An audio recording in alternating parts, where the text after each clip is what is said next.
Good evening. I'm Father Rayappa. I'm going to read articles, paragraph numbers 17, 18, 19 from the Laudato Si, Pope Francis encyclical on ecology and environment. So actually, he is starting off the first chapter titled, What is Happening to Our Common Home? So 17, 18, 19, they follow. 17, article number, Pope writes, Theological and philosophical reflections on the situation of humanity and the world can sound tiresome and abstract unless they are grounded in a fresh analysis of our present situation, which is in many ways unprecedented in the history of humanity.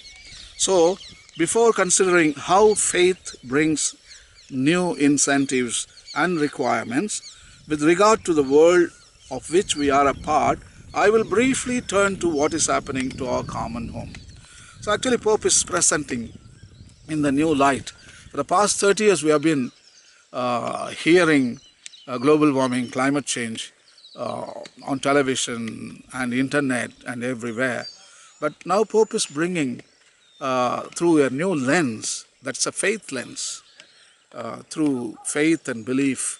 So far we try to tackle global warming and climate change through science and technology, through politics, through economy. But now Pope Francis is bringing a new element, that is faith perspective. So he is presenting the present ecological crisis under the light of faith.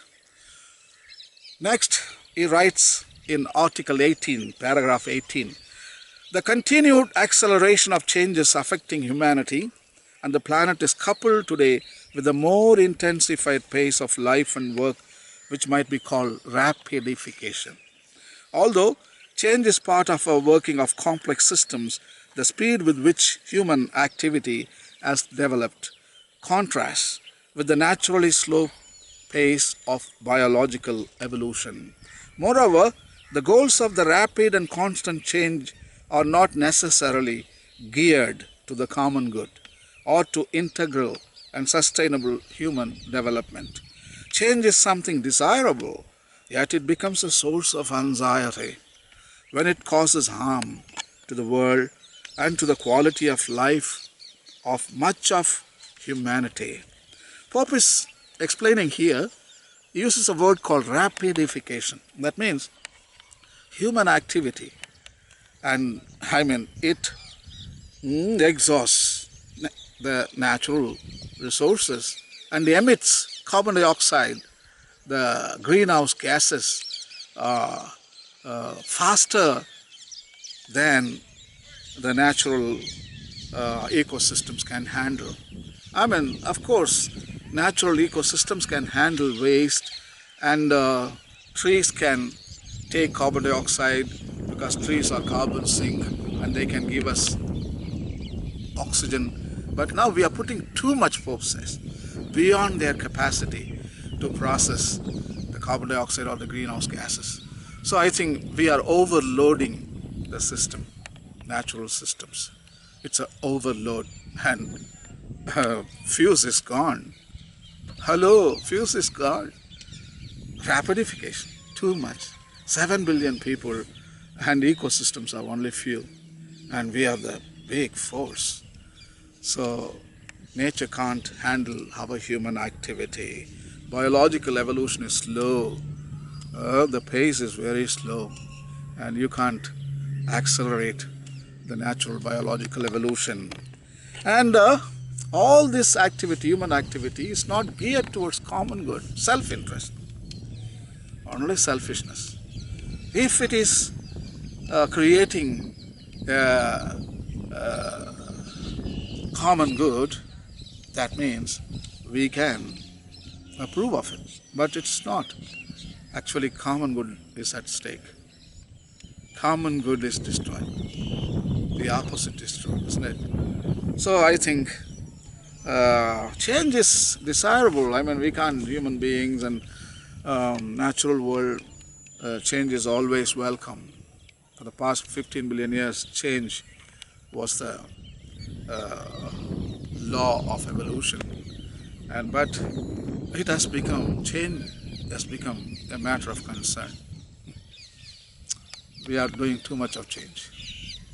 Change is okay when it is compatible with the natural processes, but change is beyond the capacity of natural processes. So now I'm going to read article or paragraph number 19. Following a period of irrational confidence in progress and human abilities, some sectors of society are now adopting a more critical approach. We see increasingly sensitivity to the environment and the need to protect nature, along with the growing concern, both genuine and distressing, for what is happening to our planet. Let us review, however cursorily, those questions which are troubling us today and which we can no longer sweep under the carpet. Our goal is not to amass information or to satisfy curiosity, but rather to become painfully aware, to dare to turn what is happening to the world into our own personal suffering, and thus to discover what each of us can do about it. It's very open writing. Pope is writing openly. Pope is proving he is so proud that today 7 billion people, they have a sense of connection with the nature. And maybe 200 years back, people didn't have that amount of knowledge on ecology and environment, but today they know that we are part of ecology and environment, so we have sensitivity towards nature. That's a good feeling. Pope is very happy about it. So it's a birth of new consciousness. So far, we were interested only in human development and progress, but now we see our development progress depends on nature's ability to provide natural resources. So we are connected, everything is connected, we know that. So Pope is telling today there is ecological sensitivity. That is a very good thing, and many people are today beginning to save water and recycle waste and denounce fossil fuel and go for green energy and do organic farming and becoming vegetarian, lot of stuff. So Pope is very happy about the progress the humanity is making slowly, but it's not enough. It's not enough. So yet, however, there are many problems in the natural world. There is famine, drought, poverty, hunger, and only few people are rich, other people are poor. There is no equality, there is no equity, and there is no distribution of earth's goods evenly. So these problems can't be covered under a carpet, the Pope writes. I mean, we can't ignore, and we need to talk about it, address it, discuss about it, come into dialogue, and it's very, very important. And our goal is not to do some PhD or some research, but we want to become aware, awakening, painfully aware what's going on. And also we need to resolve and do something about it. And we need to act. We need to act now. That is what Pope is telling.